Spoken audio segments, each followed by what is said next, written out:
Саламатсыздарбы мекендештер, саламатсыздарбы көкбөрү күйөрмандары.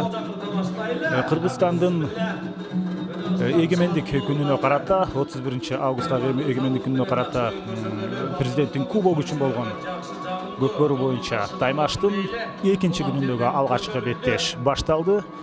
НТ Спорт каналында ушул бардык оюндарга күбө болосуздар.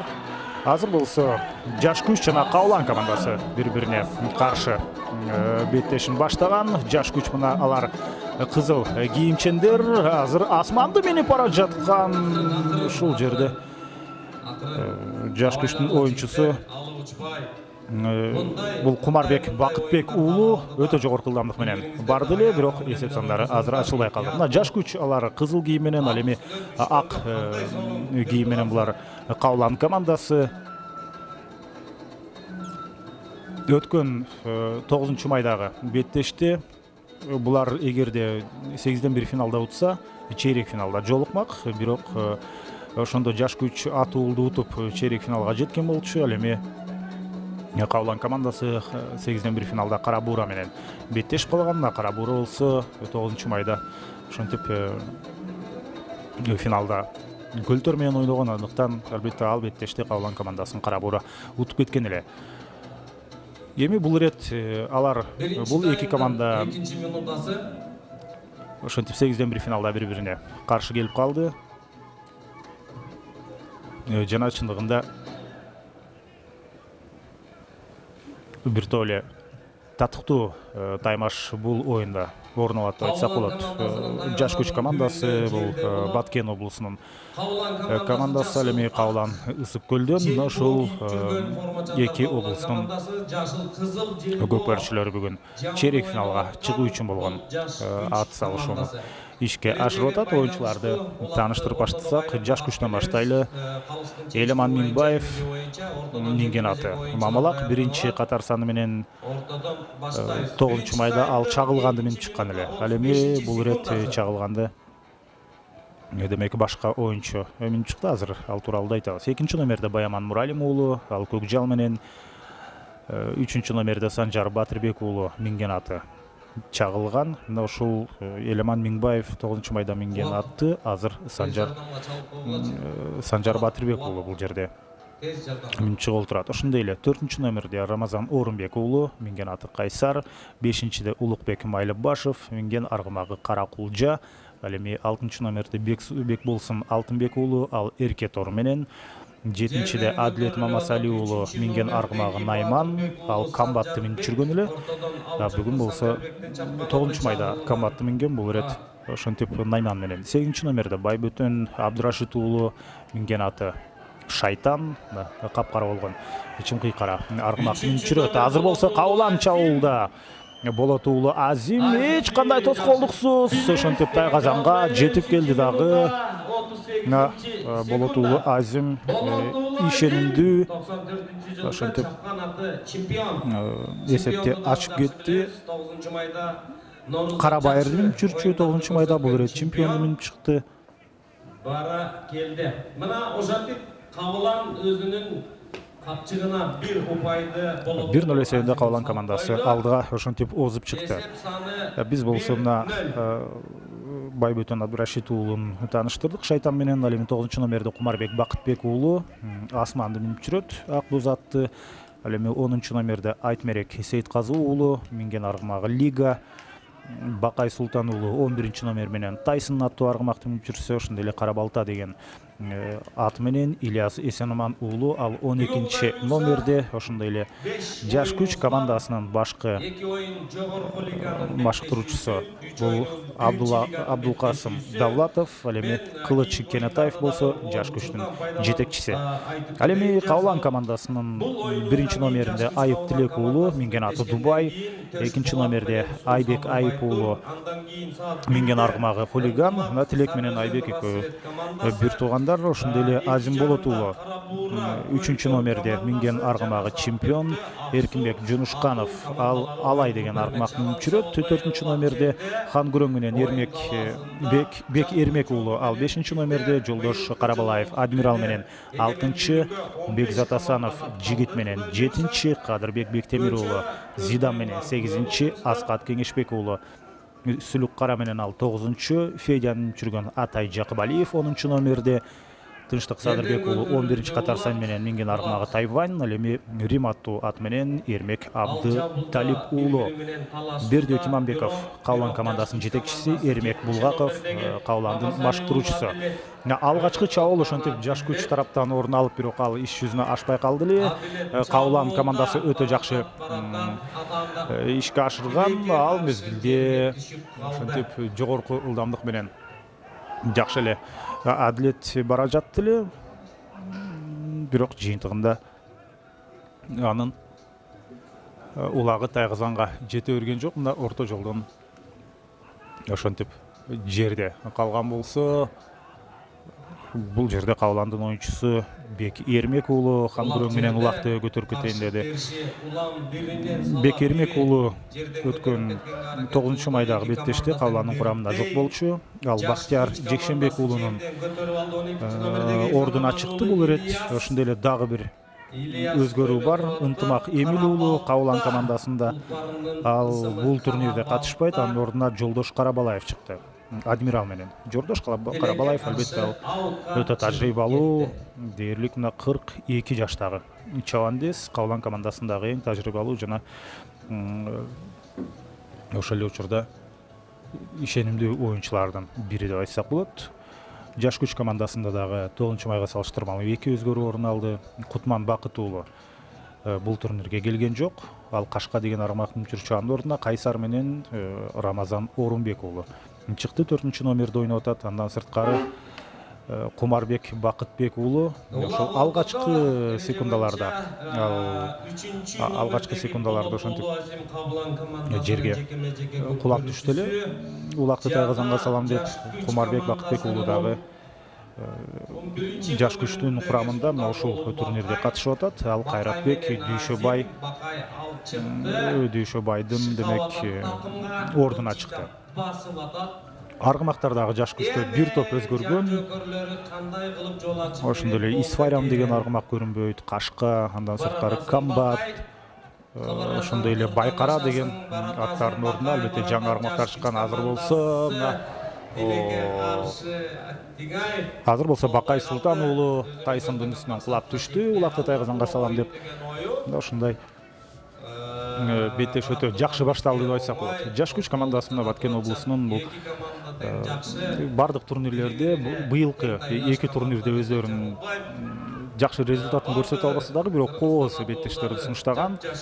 Ошондой эле Казарма менен болгон оюн Нооруз майрамына карата, 21-март Нооруз майрамына карата болгондо. Ошондо күйөрмандардын эсинде болушу керек. Өтө ийри эсеп ал жакта катталган болчу. Бирок албетте Казарман анда утуп кеткен.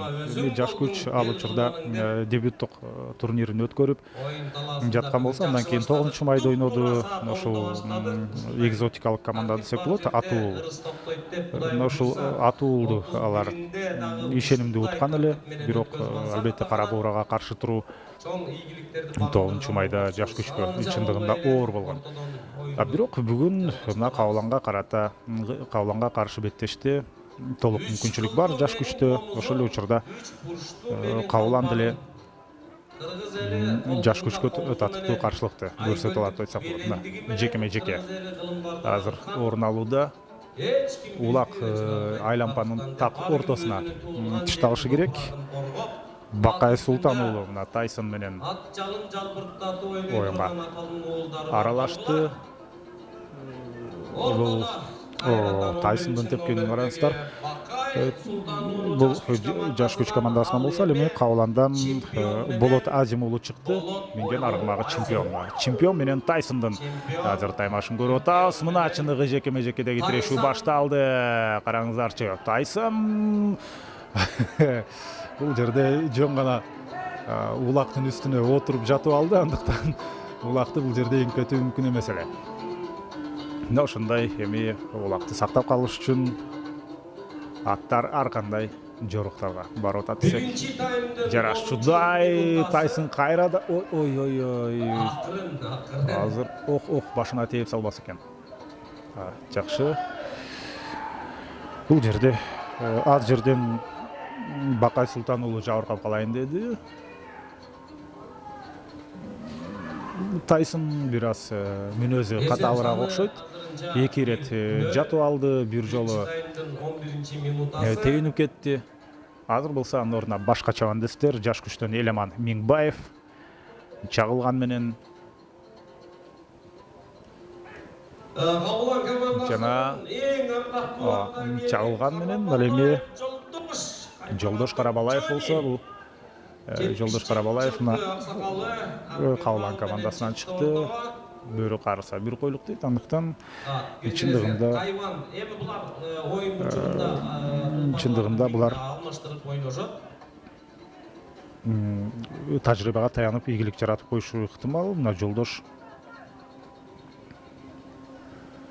7 номердеги Жолдош Карабалаев адмирал менен чыгышы керек эле, бирок бул адмирал эмес экен. Адмирал эмес экен ооба. Азыр жекеме-жекеде ошентип бул жерде Найманды минип чыктыбы.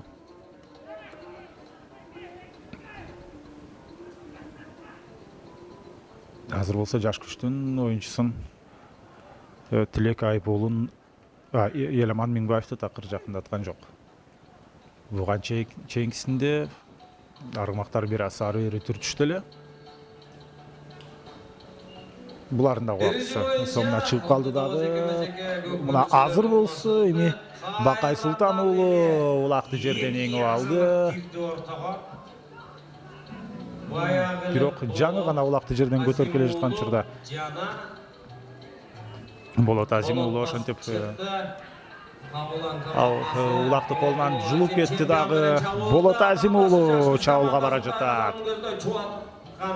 Ылдамдык бир топ эле жакшы болчу, бирок ошол өзү жекме-жекедеги атаандаш Бакай Султан уулу ийгилик жаратып кетти.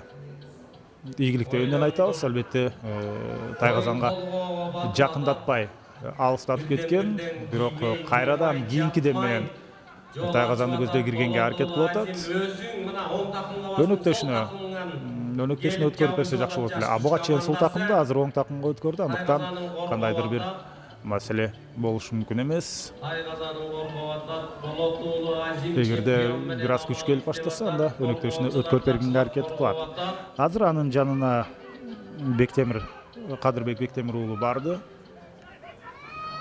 Андыктан Кадырбек Бектемир уулу улакты эңип кетмек. Мына көпкө чейин такымда басып жүрүп, чарчагандыктан эмес, аянттын сыртына чыгып бара жатканда, демек жекеме-жекеден качып бул жерде улакты жерге калтырып кеткен бир эмес 3 оюнчу жаза мамысына байланышы керек. Азыр Кабылан командасынан Бекзат Асанов капталдан келип коюп кетти. Азыркы кооптуу Абайлаш керек. Мындай өтө кооптуу чындыгында. Мында ылдамдык менен келе жаткан учурда буралып жерге кулап түшүшү толук ыктымал. Мына ошол учурдан баштап кайрадан азыр чабуул орун алат, бирок каршы чабуулга сонун мүмкүнчүлүк бар эле. Мына азырынча улакы такымда жаш күчтүн оюнчусу бул жерде Тайгазанга бара жаткан Айтмерек Сейтказы уулу кана бир сыйра айланып туруп кайрадан Тайгазанга барганга аракет кылып атат. Жок, 6-номердеги Бекболсун Алтынбек уулу экен. Бир оюнчуга көп ошол мүмкүнчүлүктү колдонуу керек азыр. Мына 17-чи ошентип эсеп сандары 1-1 айланды. Алтынбек уулу Бекболсун 97-жылкы эрке тору чапканаты эрке тору. Алтынбек уулу Бекболсун чындыгында өтө жакшы колдонду. Өзүнүн 15-чи минутта өзүнүн мүмкүнчүлүгүн өтө жакшы колдонуп кетти. Жаза мамы дагы байланып турган, ал жакта турган демек Бекзат Асанов кайрадан оюнга аралашат. Эреже боюнча ушундай.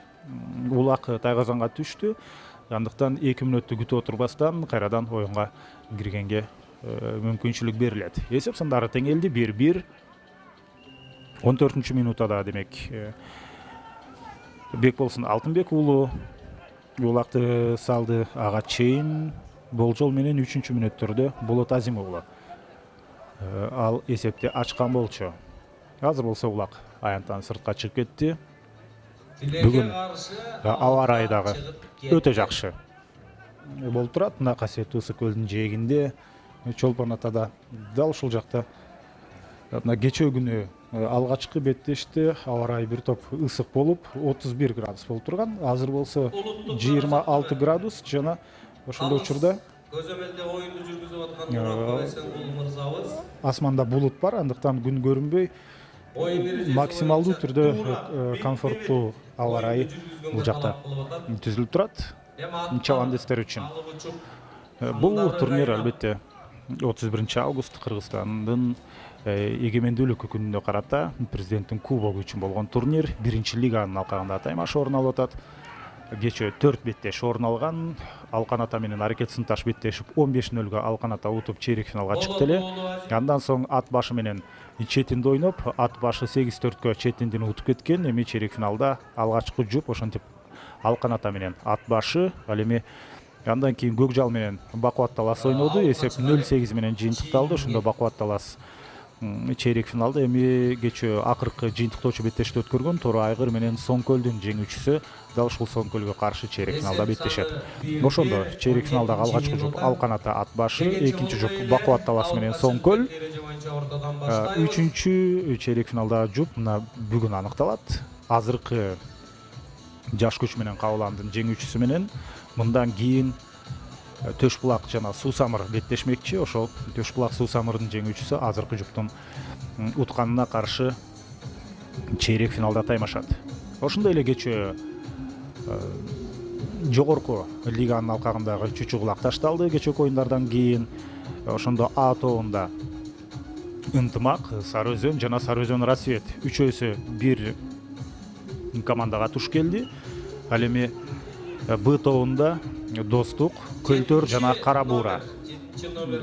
Ал 3 команда ошентип экинчи топто калды. Охо! Улак кана. Улак тайгызанда. Охо! Мына сага өтө керемет. Азыр улакы тайгызанга түштү. Бакай Султан уулу мына.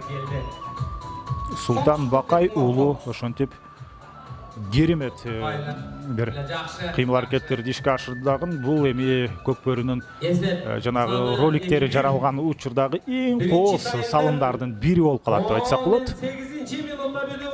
Жок эле дегенде бир анын минген аргымагы тайгызандын жанынан 2 метр алыстыкта өтүп бара жаткан, жок эле дегенде. Андан да алысыраак болушу мүмкүн эле. Мына ошондой жерден чоюлуп барып, керилип барып мына улакты тайгызанга салып, өзү жерге кулап түшкөнүнө карабастан ошентип ийгилик жаратып кетти.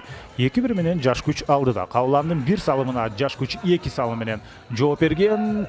Азыр дагы деле болсо жаш күч чабуулга чыкмак, бирок эки тарабынан 2 атаандаш кысып барды дагы аянттын сыртына чейин узатып койду. Бекболсун Алтынбек уулу. Азыр кезектеги ошентип жекеме-жекеге күбө болобуз. Бүгүнкү күнгө 5 беттеш каралган. Мына азыр жаш күч Кабылан, мындан кийин Төш Булак Суусамыр, андан соң жогорку лиганын алкагында Ынтымак менен Рассвет беттешет. Ынтымак менен Сары Өзөн Рассвет.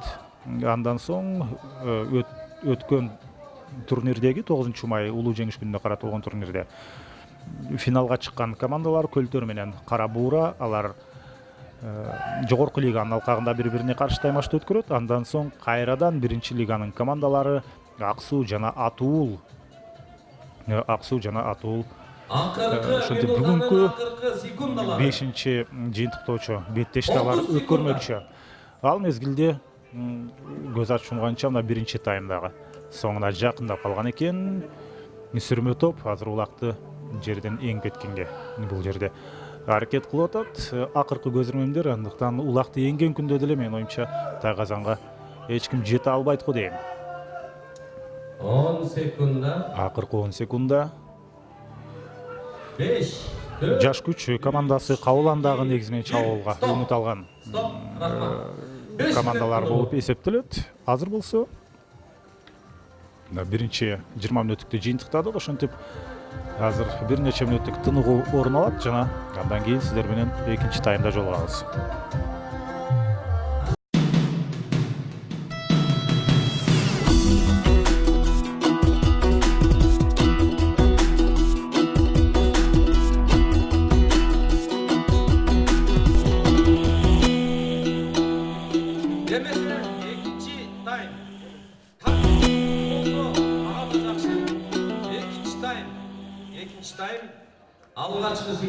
Ошентип мына экинчи таймды баштадык. Жаш күч Кабылан командаларынын ортосунда биринчи 20 мүнөттүктө жаш күч Кабыландын бир салымына 2 салым менен жооп берди эле. Андыктан азыр тыныгуу учурунда алар жакшылап сүйлөшүп болушу керек. Үчү дегенде эле демилген өздөрүнүн карамагына алууну туура көрдү. Азыр эгер жаңылбасам бул шайтанды минип бара жаткан Аргымак бул жерде улакты такымга басып жүргөн, демек бул Аскат Кеңешбек уулу экен. Сүлүк кара. Ооба, сүлүк кара менен шайтандын сырткы көрүнүшү окшош. Бирок шайтан чындыгында ал жаш күч командасынын аргымагы. Дагы деле Аскат Кеңешбек уулу улак менен экинчи менен айланып кайрадан тайгазанга кирип барды. Биринчи улакты өтө жакшы оңой эле салып кетти эле. Азыр мына экинчисинде дагы кандай керемет. Бул жерде мына Аскат Кеңешбек уулу ошентип биринчи мүнөттө тагыраагы 58-секундада ийгилик жаратып атат. Сүлүк кара өтө жакшы бурулуп берди. Жыйынтыгында эсеп саны 2-2. Аскат Кеңешбек уулунун бул турнирдеги алгачкы салымы. Буга чейин биринчисин Азим Болот уулу ишке ашырды эле. Ал дагы ошентип биринчи таймдын алгачкы мүнөттөрүндө ийгилик жараткан. Азыр улак ортодо. Буга чейинкисинде Кабыландын бир салымына 2 салым менен жаш күч жооп берди эле. Бул ирет кандай болот болду экен? Албетте Кабылан макул болбойт. Алар түздөн түз ушул чейрек финалга чыгабыз деген дымак менен бүгүнкү беттешти өткөрүүдө. Saat 4'te Aksu Atıl komandası betleşmekte. Ошентип мына бүгүнкү күнү жогорку лиганын командалары алгачкы таймаштарын өткөрөт. Бүгүн Достуктун оюну жок жана бүгүн Сары Өзөндүн оюну жок. Ал эми Ынтымак командасы ойнойт, Сары Өзөн Рассвет ойнойт, Көлтөр Кара Буура. Бүгүнкү күнгө жалпысынан 5 беттеш каралган. Мүмкүн 6 оюнда эле орун алып калмак, бирок ушул Кыран командасы автоматтык түрдө чейрек финалга чыкты. Анткени Ысык Көлдүн кара ою бул турнирге келбей калган. Азыр болсо көз ачымганча улакты эңип чабуулга чыгам деп атты эле Кабыландын оюнчусу, бирок күү менен барып мына каптал сызыктан ары кесип өтүп кеткен. Эми экинчи таймдагы алгачкы жекеме-жекелердин бири орун алат. Бул ирет Кабылан командасынан кайрадан эле Азим Болот уулу чыкты чемпион менен. Ага каршы жаш күчтөн биз Бакай Султан уулун көрүүбүз Тайсон менен. Ошол Тайсон буга чейинки биринчи таймда жекеме-жекеде бир топ өзүн өзгөчө көрсөтүп эсте калды эле. Азыр болсо 3-номердеги Болот уулу Азим бул ирет дагы ошентип улактын үстүнө жатып албайт болду экен. Охо. Мына чыныгы аттарын тиреши Тайсон эгерде чындап жакшылап тарбия көрсө жекеме-жекеде бир топ эле жаңы деңгээлге чыкчудай абалы бар экенин далилдеп турат. Эмне болуп кетти азыр? Жазамамысына байлады, экөөнүн тең. Экөө бири-бирине элдешти окшойт. Азыр бири-бирине өтө жакын болуп кетти. Менин оюмча элдешти булар. Кабылан командасынан бул Айбек Айып уулу, ал эми Санжар Батырбек уулу. Экөөнүн жаш курагы жок. Санжар Батырбек уулу 2 жашка уулу, Айбек Айып уулу, Тилек Айып уулунун ниниси. Ал 96-жылкы. азыр көкбөрүдө ушундай чыңалуунун эч кандай кереги жок, ыз ичүүнүн кереги жок. Жалаң гана кооз оюндар менен аны көрсөтүш керек. Жаш күч командасынын Бакай Султан уулу ошентип улакты жерден эңип алды. Жана тоскоолдук кылган эч ким жок. Мына жөнөдү. Эч ким жок. Коргоочулар өтө сонун ойноп берди. Болгону ат барып Тайгазанга токтоп берсе, эсепке кирет. Албетте, кооз салымдардын бири болду. Улакты болсо азыр топтой эле ыргытты бул жерде. Бакай Султан уулу экинчи салымын ишке ашырды. Эсеп ошентип 3 эсеп 3-2-ге айланды. Жаш күч командасынын салымдары биринен экинчиси кооз болуп атат. Буга дагы бир мүмкүнчүлүк берген алардын минген аттары болууда. Буга чейинкисинде ошол аргымак бир аз Тайгазандан алысыраак өтүп, ошондо айла жоктон алыстан улакты салганга аргасы болгон. Азыр деле ат бир аз Тайгазанга жетпей токтоду. Болжол менен бир кадамдай жетпей токтоду, ошондуктан ал улакты жакшылап күч менен серпилип ыргытканга бул ирет дагы аргасы болду. Дагы жыйынтыгында чындыгында кооз салымдар келип чыкты. Жаш күч жон гана негизинен результат жасабастан алар албетте ошол күйөрмандардын купулуна толо турган оюнду көрсөткөн командалардын бири деп айтсак болот. Жаза мамырга байланган оюнчулар ошентип кайрадан аянтка кирди. Аларда бири-бирине болгон албетте жек көрүү деле калган жок. Ошол жаза мамысына келе жаткан учурда эле кол алышып, амандашып, саламдашып элдешип алган болчу. Азыр кайрадан жаш күч кезектеги чабуулун ачык алдында турат. Бекболсун Алтынбек уулу өз командасынын алгачкы салымын ишке ашырган. Бекболсун бул ирет дагы өтө жакшы кирип келди эле. Жана улак Тайгазандын кырына чейин жетип туруп эгилик жаралбай калды. Ушундай эки чабуул алардыкы ишке ашпай калды. Бирөөсү азыр, экинчиси болсо ошо биринчи таймдын алгачкы мүнөтүндө Тайгазанга барып ошондо Кумарбек Бакытбек уулу эгерде жаңылбасам аттан түшүп калды эле. Азыр улак Тайгазандын кырында турат. Андыктан башкы калыста толук укук бар жекеме-жекени буйруганга. Себеби ыңгайсыздык жаралат. Эми бул ат майданда, чолпон атадагы дуалдар жок. Мисалы үчүн Акул ат майданында кээде дуалдын түбүнө түшүп калат дагы, анда дагы ошол жекеме-жекеге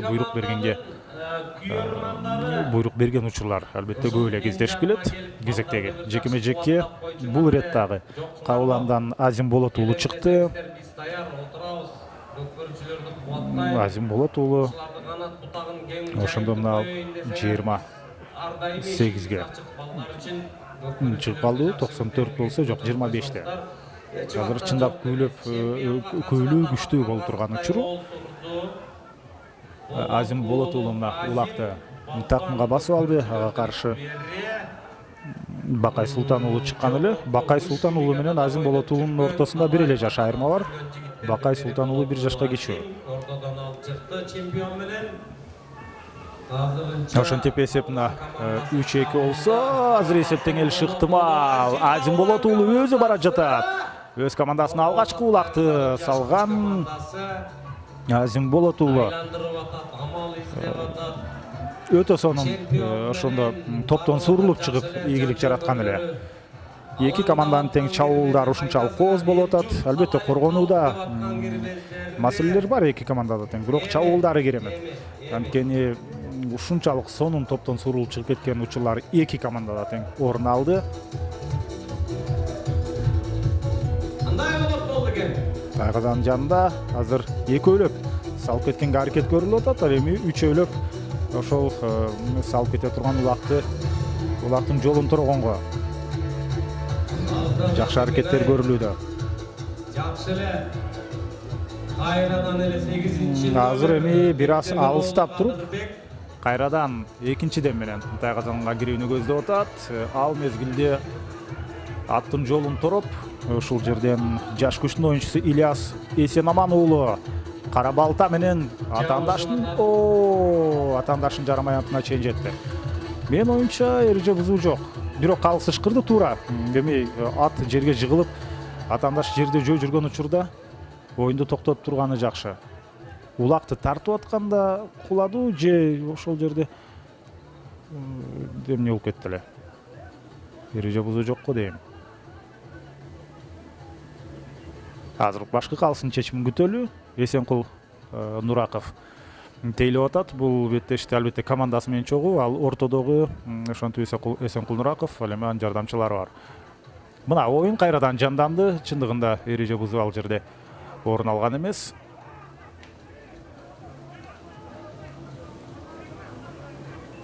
Улак болсо азыр жерде болчу экен, аутка чыгарып салды.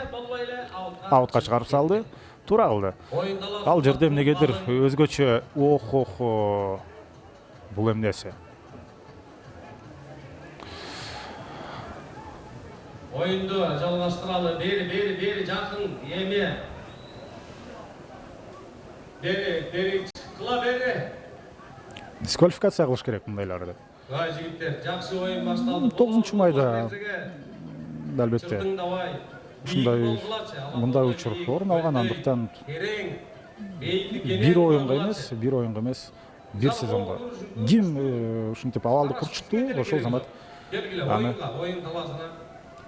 албетте жок эле дегенде бир сезонго дисквалификация кылып салыш керек. Азыр кандай башкы калыс кандай чечим чыгарат? Мен андан катаал бир чечимди күтүп атам. 2 мүнөттүк жаза мамысы бул жерде чындыгында болбогон нерсе болуп калат. Эреже боюнча кайрадан сол айлампадан ортодон улакты баштайбыз. Эмне үчүн ушундай ызчуулар көп болот, анткени чындыгында жаза катаал эмес. Буруп туруп солго эңкейип болот уулу Азим жерге жанталашып атат. Жаш күч командасынын 11-чи номердеги Султан уулу жеке-жеке Бакай менен болот. Азим кайрадан эле демек Азим болот уулу чыккан Каулан командасынан. Аты чемпион, Бакай Тайсон менен чемпион. Бакай менен Тайсон менен чемпион. Чындыгында эки команданын негизги жекме-жекедеги аргымактары азыр түзөлө мына Тайгазанга жетип барды атандаштын, бирок улак Тайгазандын ичине салынган эмес. Улакты жерден эңүү жагынан эки команда да тең. Өтө мыкты чабандестер бар. Улактын жанынан өтүп кетти дегенче улакты жерден эңип кетет. Азыр болсо мына Элеман Миңбаев өнөктөшүнө өткөрүп бергенге жетишти. Бул чабуулчу Бекболсун Алтынбек уулу, жаш күч командасынын чабуулдагы оюнчусу же башка оюнчу деп айтып атат. Эми кана жок, бул жаш күч командасынан Бекболсун Алтынбек уулу. Мына дегенче болбой эле жанына жабалакта Тайгазанга жакындап барды, бирок улак такымда жүргөн учурда ийгилик жаратуу кыйыныраак. Азыр жакшы бир позицияны ээлеш керек болот. Мына кана улак Тайгазандын кырынан ары кайрадан сыртка чыгып кетти эле, түшүп кетти эле. Ошол замат Кауландын оюнчусу улакты өзүнүн карамагына алып кеткен. Улак аянттан сыртка чыкты, демек кезектеги жекме-жеке. Бул иретте эле биз ушул Азим болот уулу чемпиону менен, ал эми Бакай Султан уулун Тайсону менен көрүп калышыбыз ыктымал. Кана кимдер келе жатат ортого? Кайрадан эле Тайсон менен келди. Бакай Султан уулу жана чемпион менен Азим болот уулу. Ышкырык жаңыраар менен ошол замат экөө тең улакка жакындап келген. Бакай улакты сол такымга басты. Алар Кауландын Тайгазанына жакын жерде турат, андыктан караңыздарчы буйтагандарын бул ирет Кауландын коргонуусу сапаттуураак болуп атат. Көз ачымганча Кумарбек Бакытбек уулун өткөрүп берди. Азыр Кумарбек Бакытбек уулу бул Асман деген аргымактын жүрөт. Азыр өзүнүн Тайгазанын көздөй кетип калып аттын башын буруш керек. Бир эмес эки атандашты артта калтыруу мүмкүнчүлүгү бар. жана Жаш күч командасы ал мезгилде шабуылда бара жатат атаандашына тайгазанын көздөй Кумарбек ушул алгачкы көзүрмемде улакты сала албай дал ушул асмандын үстүнөн түшүп жерге түшүп калды эле. Мына тоскоолдук кылган эч ким жок. Улак Тайгазанда. Улак Тайгазанда, демек 14-минутта дейт. Кумар Бакытбек уулу жаш күч командасында 9-майда ойногон эмес эле, азыр 31-августта август президент кубогуна карата беттеште өткөрүп атат. 15-минутада 4-улакты ошентип салып кетти. Кумарбек Бакытбек уулунун бул турнирдеги алгачкы салымы. Азыр болсо эми Кауландын жообун күтөбүз. Каулан командасы беттештин башында 1-0 менен алдыга болуп чыккан эле. Азыр болсо тескерисинче 2 эсе артта калып отурат. Андыктан эсеп сандары кыскарышы керек. Тоскоолдук кылган азырынча эч ким көрүнбөйт. Ай, бул эмнеси? Кандай сонун мүмкүнчүлүк? Дээрлик 100% мүмкүнчүлүк болчу. Бирок чындыгында ат ылдамыраак келип калды. Мындай учурда эң жакшысы ат келип Тайгазанга такалып токтогону жакшы. Ошондо улак өзү эле Тайгазанга түшүп кетет. Күй менен келип, ал эми капталдап өткөн учурда жогорку ылдамдыкта келе жаткан мезгилде албетте бардык эле. Чабандестер батын өрбөйт, аны ишенip ургутканга коксо ошол убакта артыңан бир аз эле бирөө түртүп кетсе же бир нерсе болуп кетсе, буралып туруп өтө ыңгайсыз жерге түшүп калышы ыктымал. Ошонун жыйынтыгында азыр мына Кауландын чабандеси аты айланып өтүп жогорку ылдамдык менен өтүп бара жаткан учурда сала албай калды. Биринен сала бири жылчык болсо эле улактын шыйрагынан кармап Өтө мага мисалы үчүн жаккан оюн орун алып атат.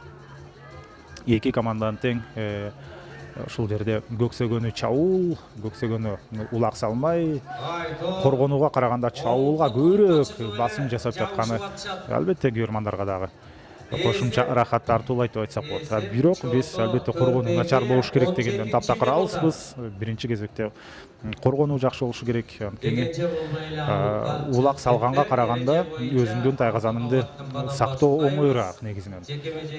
Оңоюраак жана ишендирүүрөөк.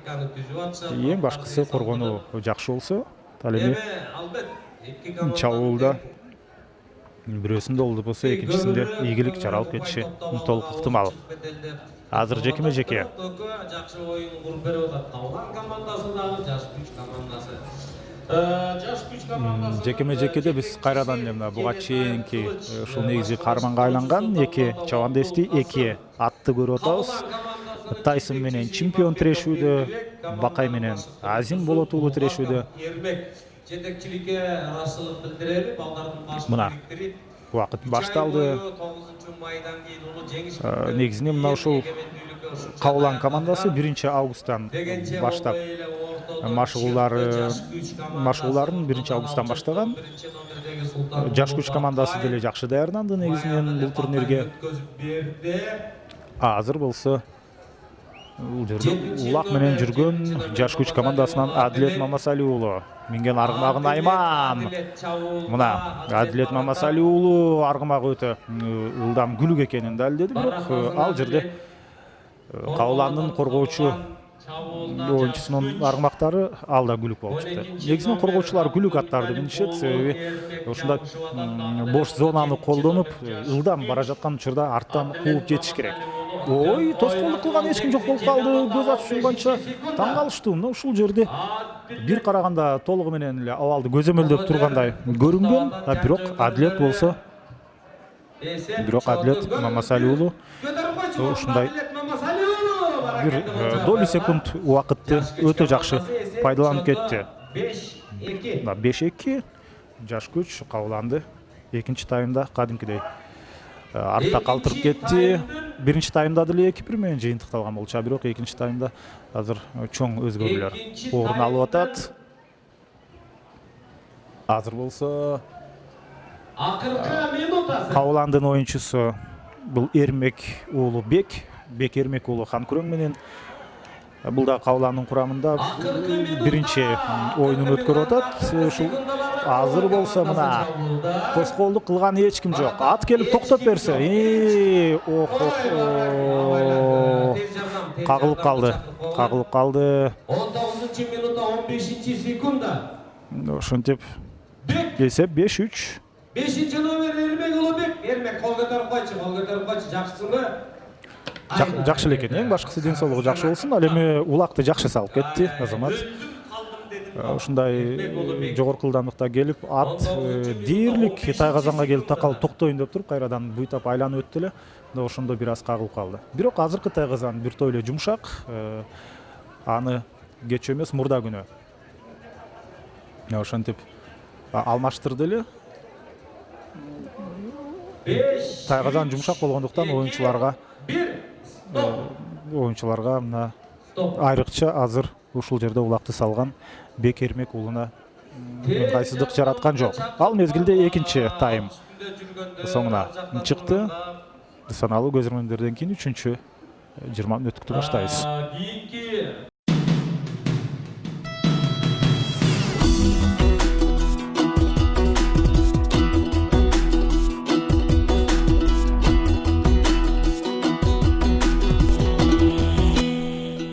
Ошентип 3-чү тайм башталды.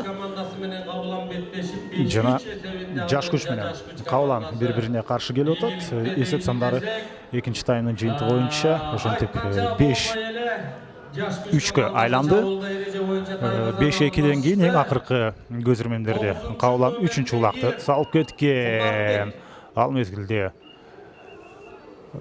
жаш күч командасынын бир оюнчусу жерге кулады жана ошол эле мезгилде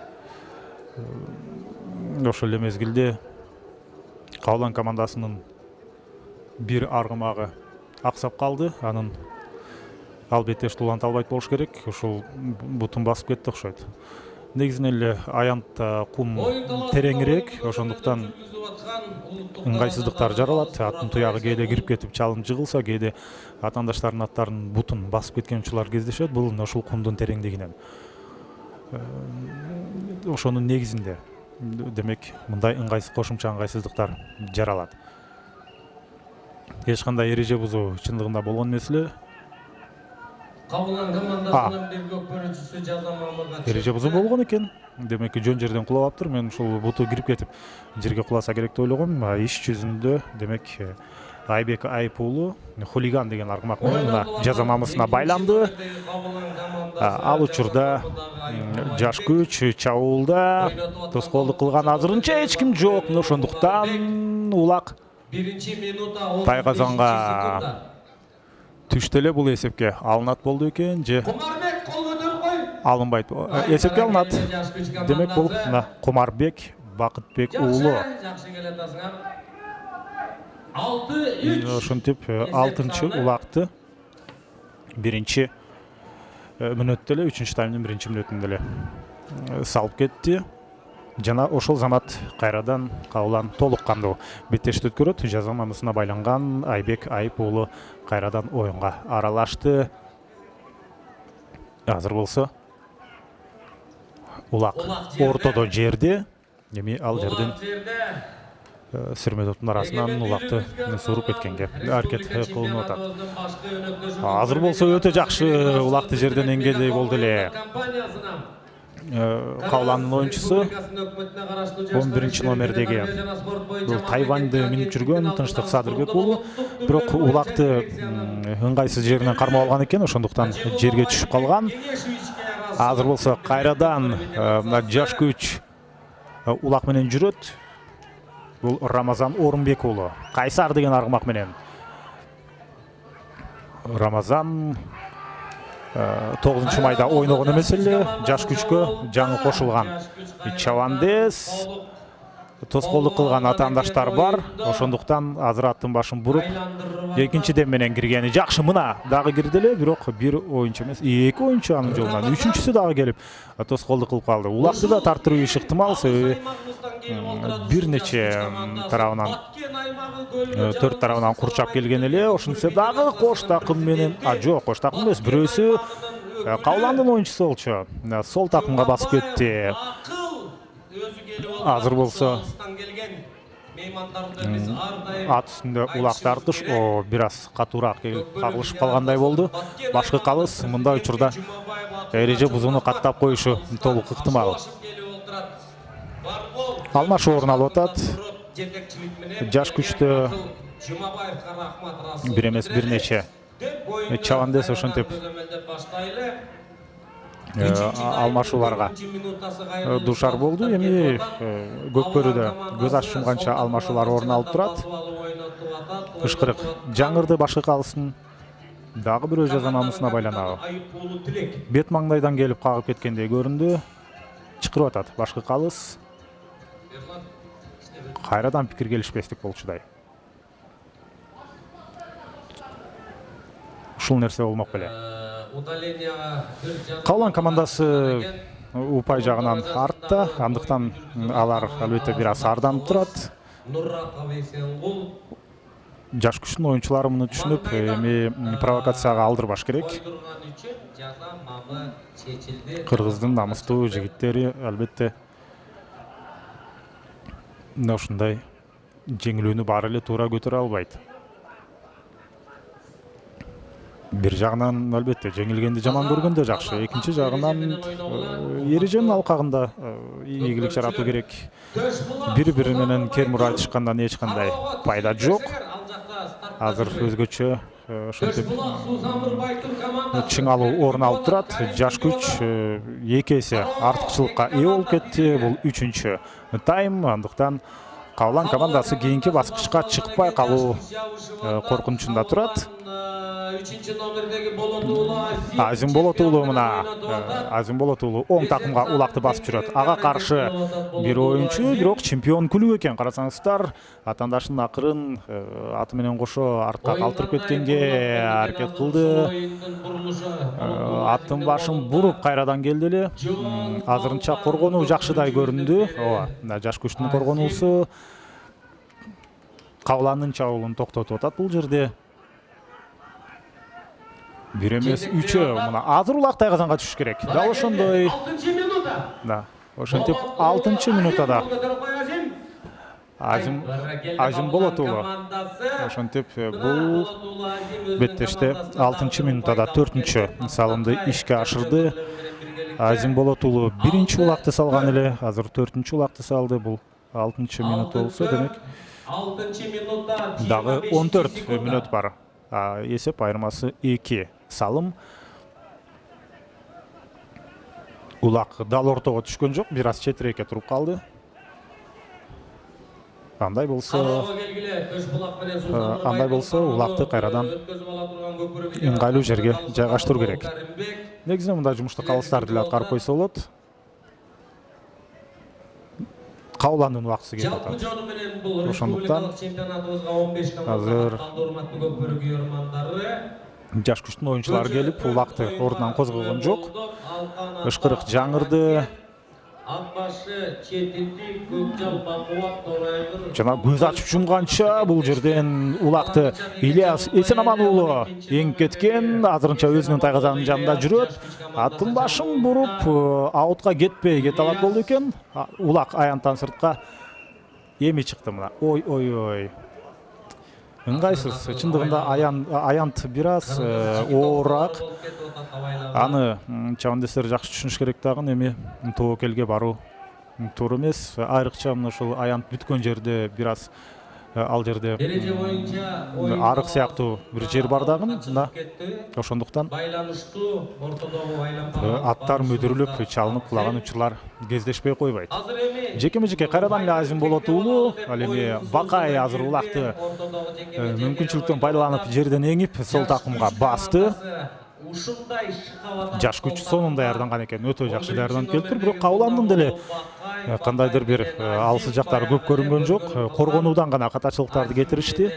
Мына ошол Кауланга демек сапаттуу коргонуу керек болот. Бул жагынан жакшылап демек даярданып аракет кылышы керек. Азыр болсо калсын ышкырыгы жаңырып калды. Эмне үчүн жазамамысына байлаган атат.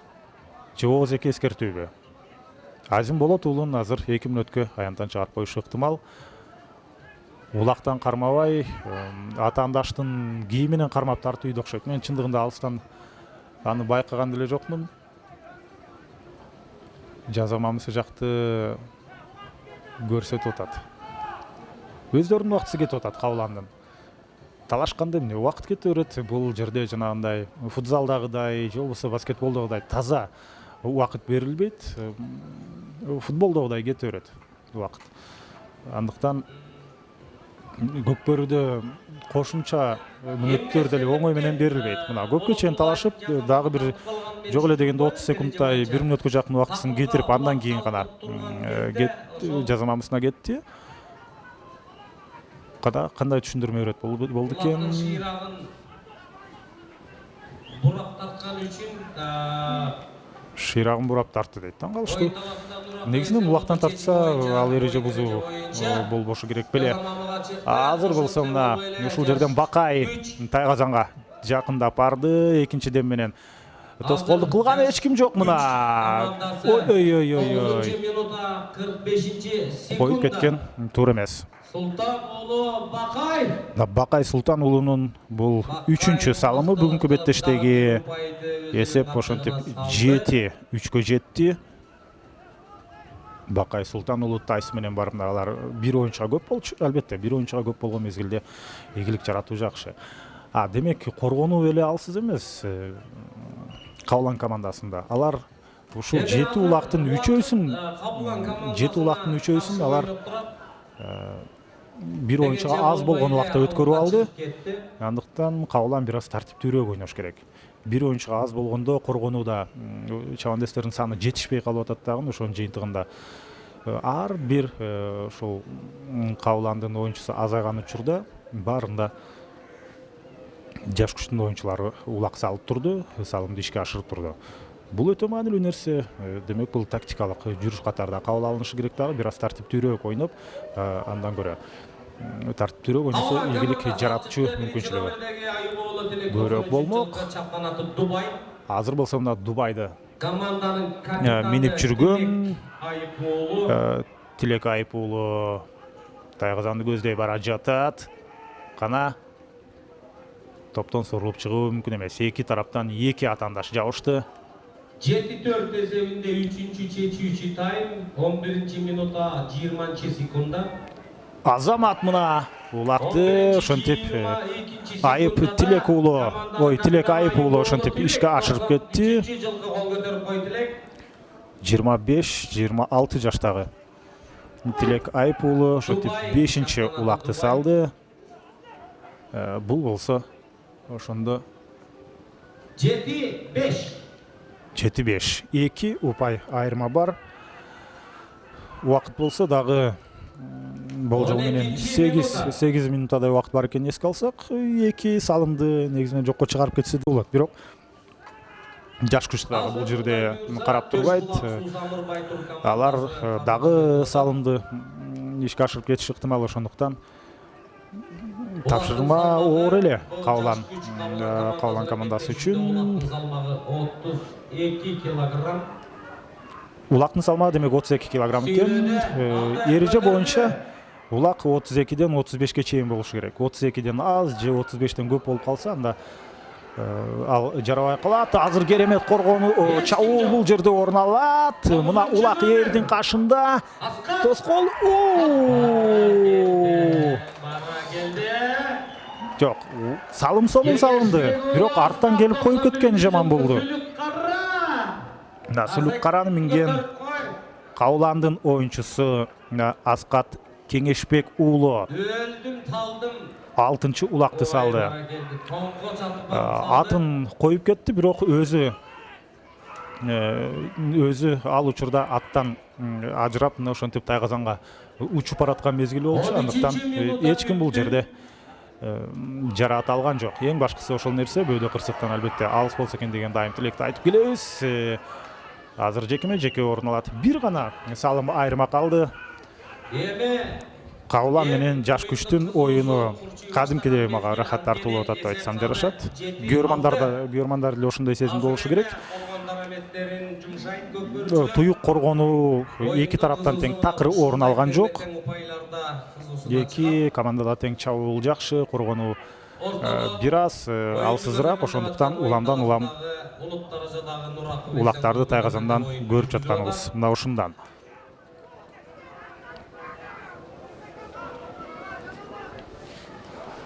Аскат Кеңешбек уулу ошентип экинчи жана 6-чы салымды салган. Азыр болсо Бакай.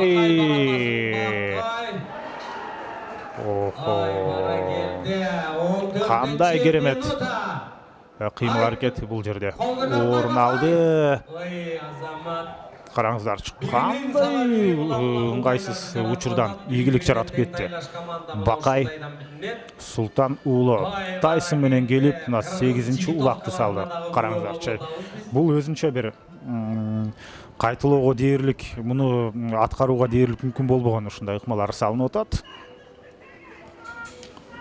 Дээрлик 1,5-2, мүмкүн андан да алсыраак аралыктан Тайсон айланып өттү эле. Мына ушундай улакты кадимкидей топтой эле ыргытып кеткен. Жаш күч албетте кайрадан 2 салым артыкчылыкка ээ болуп кетти. Атаандаштын жарым аянтынан ошентип кармаган аткан. Жаш күчтүн коргоочусу жыйынтыгында өзү ыңгайсыз сабалда калып калды. Керемет, мына караңыздарчы, башка аттар токтоп калгандай таасир калтырды бул жерде. Мына ушул жаш күчтүн оюнчусу Тынчтык Садырбек уулу бара жаткан мезгилде Тынчтык Садырбек уулу Тайгазанга жакшы эле жеткендей болуп аткан. Жыйынтыгында азырынча тоскоолдук жаралып калды. Тынчтык Садырбек уулунун мына ушул Тайвань деген аргымагы өтө күлүк экени көрүндү. Ишенимдүү чуркаган учурда кадимкидей башка аттар токтоп калгандай таасир калтырат экен. Өтө кооз кадрлардын бири болду десек болот. Бирок ал логикалык жактан бүткөн түргө келбей алды, себеби улакты Тайгазанга салып кетиши керек эле. Тынчтыктын такымы да катуу экен, дагы деле улакты оң такымда басып жүрөт. Бирок азыр тарттырып коюшу ыктымал. Такым деле чарчайт. Чындыгында бирөө аттан кулады, жок, баары жайында экен. Жүрүш андан ары уланып атат. Улак азыр Азим болот уулу өткөрүп алыптыр. Өтө туура чечим, себеби көпкө чейин улак менен жүрүү ал топту улакты жоготуп алууга демек дуушар кылышы ыктымал эле. Азим болот уулу азыр ал эми азырынча улакты атаандашына берип коерунан албетте шегим бар. Кош такым менен улак Тайгазанга түштү. Кана Жаш күч алды. Жок. Таң калышым, мен улакты көрбөй калыптырмын. Оюнчулар тосуп калгандыктан мен улак Тайгазандагы десем, жок, андай эмес. Бул жерде жаш күчтүн оюнчусу Адилет Мамасали уулу Найман менен улакты өзүндө алып жүрөт. Оң такымга басып, дагы 3 мүнөттөй убакыт бар экен. Азыр жекеме-жеке эми тактикалык жүрүштөргө өтүшү керек. Жаш күч бирок алардын философиясына туура келбейт. Коргонууда убакыт өткөрүү, мисалы үчүн жекеме-жекеде көпкө чейин ушул жерден убакытты чоюп, ар бир жекеме-жекеде улак жерден көтөрүлбөсө, жок эле дегенде 1 мүнөт кетет. Ошентип 2 чабандес алмашса, ар жакта 1 эле мүнөт калат дагы. 1 мүнөт калат дагы, ал жактан убакыт жетишпей калмак кабыланга. Бирок жаш күч андай эмес. Алар канча эсеп айырмасы болбосун, жалаң гана чабуулдан гана ушундай өзлөрүнүн бактысын издеген чабандестер. Азыр болсо мына Бакай улакты сол такымга басып алды, өнөктөшүнө эртерээк өткөрүп бергенге аракет кылды дагы, улак өттү өнөктөшкө. Бул жерде демек Баяман Муралим уулу улак менен жүргөн экен. Баяман Муралим уулу Көкжал менен бул эгемендик күнүнө карата турнирде Көкжал менен чыкты. 9 майда жеңиш күнүнө карата турнирде ал Исфайрам деген аргымакты минип жүргөн эле. Ортодо айланпанын ичинде улак кезектеги жекеме-жеке орун алат. 2 упай айырма бар, андыктан кабылан тездетиши керек. Жок дегенде негизги убакытта эсеп сандарын теңеп калбаса, анда кийинки баскычка өтпөй калат. Канчалык Каулан жакшы даярданбасын, аларга бүгүн ийгилик жылмайбай калчудай таасир калтырып атат. Анткени 1,5 мүнөттөй убакыт калды. 1,5 мүнөт ичинде бир эмес 2 улак салуу керек. Андан сырткары азыр улак жекеме-жекеде турат. Азыр болсо бул жерде Бакай Султан уулу улакты жерден эңип кетти. Акыркы минута. Азырынча улакты өздөрүндө алып жүрөт. Өнөктөшүн өткөрүүгө кимге өткөрүп берерин ыңгайлуу учурду күттү. Жок, өзү жөнөдү. Бакай Султан уулу Тайсон менен өзү жөнөдү. Аттын башы өтө жумшак экен Тайсондон. Сонун бурулуп атат, карасаңыздар. Эми биз Тайсондун күлүктүгүн көрөлү. Улак эрдин каршында. Тайгазанга токтоп бер, кана токтоп бер. Ошентип дагы бир 19-чу беттешин бүтөрүнө 30 секунда калган учурда Бакай Султан уулу кезектеги улакты салып кетти. 9-чу улакты эсеп 9-6 айланды. Эми жеңүүчү белгилүү болуп калды десек болот. Кауланга ошентип ийгилик жылмайбай калды. Мына беттеш жыйынтыкталды. Бүгүнкү күнгө каралган алгачкы беттеш. Каулан командасына маанайыңар чөгөрбөгүлө деп айтмакчыбыз. Сапаттуу, жакшы, кызыктуу оюнду өткөрүп берди. Мындай оюну менен кийинки беттештерде ийгилик жаратат. Ал эми жаш күчтү куттуктайбыз. Алар азыр кийинки жуптун жеңүүчүсүн күтөт. Дал ошол кийинки жуптун жеңүүчүсү менен чейрек финалда беттешет.